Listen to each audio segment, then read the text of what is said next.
Госпереворот даярдап жатышкан. Ол кісі ма? Ооба. Президентти кызматтан алабыз деп. Сонда Досун. туған досын, айырылмас досын, тағына қызығып отыр ғой сонда.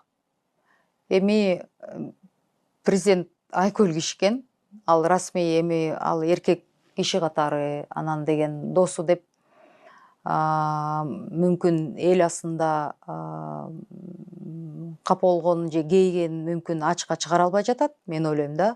Бирок ал кишиге аябай кыйын, бул өмүрлүк досу аны кызматтан кетирем деп аракет кылышып, ошол кадамдары үчүн ал Камчыбек Ташиевди жумуштан алганы негизги себеп. Демек, өзім мен бийликке келем деп президенттің орнына сол әрекет еткен дейсіз ғой? Жок, анын баардыгы билет. Парламенттин 90 депутаты билет.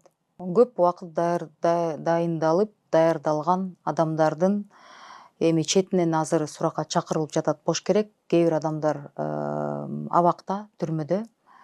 Кээ бир адамдар, бирок мен ойлойм, бул боюнча иштер жүрүп жатат. Негизги бул купуя сыр болуш керек. Расмий биздин бир ошол элчибиз айтып калгандыктан мен дейм, буну ойлойм, эл баары эле Кыргызстанда кыргыздардын баары эле түшүнгөн окот да.